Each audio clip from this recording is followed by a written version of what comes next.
What's cracking YouTube? I'm photographer TKNORTH. In this video, I'm going to show you how to get the very most out of editing and working with presets. Presets are one of the best ways to speed up and improve your overall editing workflow. But if you have used, purchased, or applied presets before and thought, hey, this preset doesn't look as good as I thought it should, chances are you probably just need to go in and make some simple adjustments. Reason being, every camera, every photo, even settings that people use are always going to vary slightly. So you're going to get more out of your presets if you learn how to go in and make some simple adjustments, use them more as a base edit to start with. So I've broken it down into a step-by-step process. I'll be using my presets as an example in this video, but you should be able to apply these to whatever presets you're using. So let's jump in and get started. So here we are in Lightroom. I'm using Lightroom Classic, but you should be able to follow along most of these steps in regular Lightroom as well. The first step before applying any preset, so you can get a good feel of what they actually should look like, is to adjust the white balance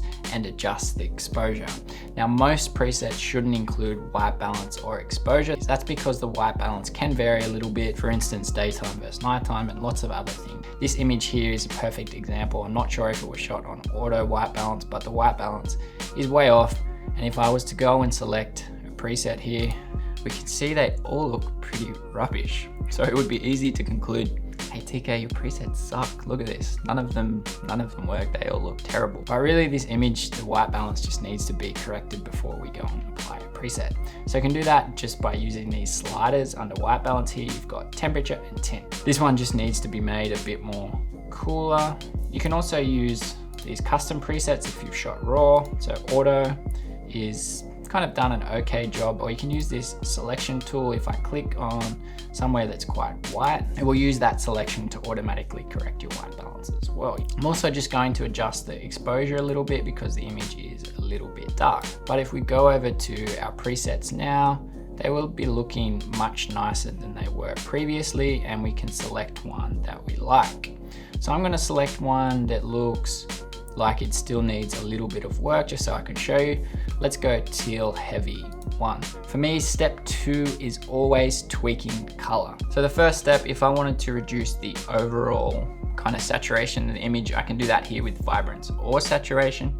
Usually I would use vibrance. You can see that that's just going to dull it down or bring it up. If your preset's too strong with color, playing with these two sliders can help change that. The next step is to make some individual adjustments to the color. So this one in the sky here, I'm going to come down to HSL color. Now, saturation is the overall intensity of your colors. So if I wanted to reduce this in the sky, I can either use these sliders or I could use this selection tool.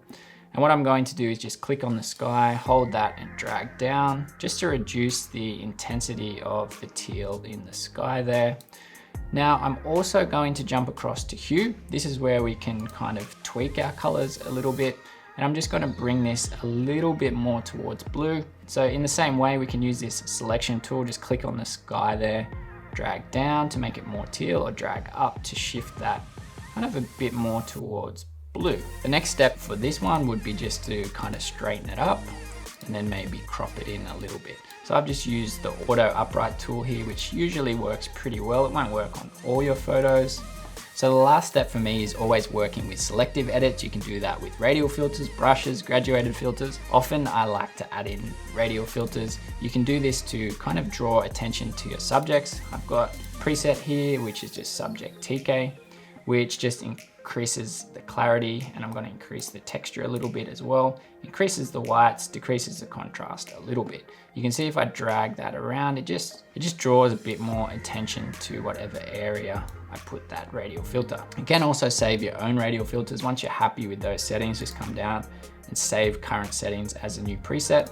And that means it will be here in your drop-down menu to adjust. For this one, I'm also just going to bring that radial filter a little bit more towards blue because I want to keep the orange in the rest of the image, but I want this dress to look a little bit more white. It was a little bit orange, so about there. So I'm pretty happy with that edit now. We've got before and after. So I've got another image here. I'm going to follow those exact same steps, starting with correcting the white balance and exposure. Now the white balance here, I'm already happy with that, so I'm not going to change it. If you're unsure, just go up to your two sliders, move them gradually either way to see if it looks better or worse. You can do the same thing here. So you can see it's already pretty spot on, but it is a little bit dark. So I'm just gonna brighten it up with the exposure. And then we can check which preset we want to use. So let's have a look at our options. Not bad. Quite like this one. Come down, we've got kind of more desaturated look, but let's actually go, because it needs, again, slight adjustment. Let's go with teal heavy 1. Now, this one made it a little bit dark, so I'm just gonna brighten it a tiny bit, boost those shadows. So next step is to tweak our colors. Overall vibrant saturation, I'm happy with on this one. So selective color, I'm gonna come down to saturation, again, use my selection tool and just reduce the sky a fraction. Hue, I'm just gonna bring back also towards blue, just a fraction. So there's our original preset. I've just dulled that down a little bit in the sky. I'm just thinking the highlights need to be brought down a fraction on this one too. So I'm just gonna do that a little bit. You can see like it just looked a bit bright in some areas. So all I've done there is reduce the highlights. Now, last step on this one would be to do my selective edits. Usually I would probably add a radial filter around my subject, maybe one in the background to add in a bit more light where there's already some on the building here. Because we've done subject on the last one, I'm just gonna do the light in the background. So let's just add in that radial filter there. You can see that's way too heavy. I've got a saved preset here, which you can save your own again. Because it's so heavy, we're gonna bring all those sliders basically closer to 0. And that looks a little bit more natural now. To blend in your radial filters even more, if you're in Lightroom Classic, you can come down to Range Mask, Luminance. Basically what this means, it will only affect kind of the brighter or darker parts within that radial filter. So range, if I slide in from the left, you can see I'm getting back those darker parts. It's actually only going to affect the lighter parts of that area. So it just blends it in, makes it look a little bit more natural. And then we've got our completed edit before and after. Let's move on to the next image. So the next example here is a portrait image. I come down to my portrait presets, moments here. Again, we can see it's not actually looking that good. Again, we just need to adjust the white balance and exposure first. This one should be a lot more golden because it is shot into the sun, and I underexposed it a lot because it was shot directly into the light as well. So if we bring that up, already it's looking a lot better. We can go down and select our preset again. And there it's looking a lot better. We've got a lot more options with our presets. So I'm gonna go ahead and click maybe this first one, keep it nice and green. So I'm happy with that with the basic adjustments. The next step with the overall color, I'm actually pretty happy with this one already, but I might just actually make it a tiny bit more golden. Come down to HSL. If I did want to reduce those skin tones, again, I could use my selector tool and just click on the skin tones, but I'm actually pretty happy with that edit there already. Same as the last one, I could really increase the light at the top here with a radial filter and really mask that in just to blend it in before, after. So that one was quite simple to edit once we corrected the white balance. This time I'm going to show you an example of when your preset doesn't look good, how you can maybe fix it or adjust it, especially with skin tone. So I'm actually going to use one of my landscape presets on a portrait image, which obviously I wouldn't advise. These presets are not designed to work well with skin tones. So if we look at this image, the subject is quite dark to save some of that detail in the background. So let's just adjust the exposure a little bit first. The white balance, I think, is pretty okay.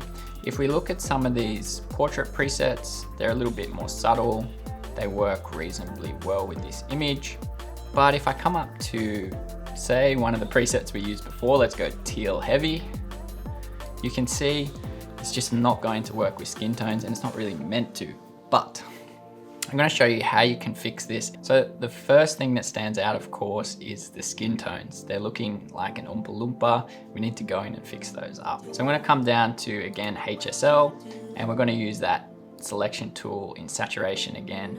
If you can't find this, just make sure you're on HSL and not individual colors. So again, selection tool, click anywhere on the skin that you want to bring down. So I'm going to click here where it's nice and orange, and then just drag that down until I'm happy with it.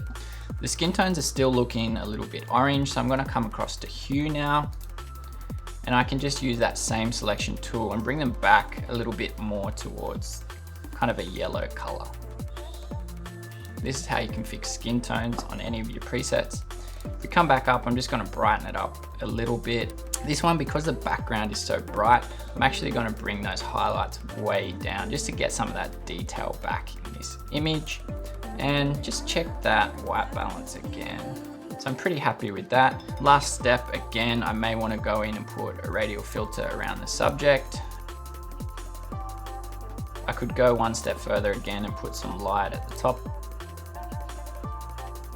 This is how you can fix some of your presets that maybe aren't spot on or perfect for that particular image. So let's come across to one more portrait image. This one already looks quite nice in terms of the color. Exposure is quite good, so it will be much easier to edit.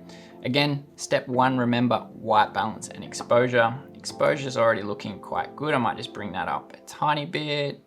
White balance, we can use our selection tool and click on a nice white area of the image, and that's looking pretty good to me.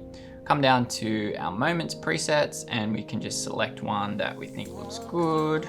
I'm gonna go moments version 1 on this one, which is looking a little bit dark in those kind of blacks, so I can just kind of fix that up a little bit there and boost those shadows. Step 2 is always go in and adjust your color if you want to.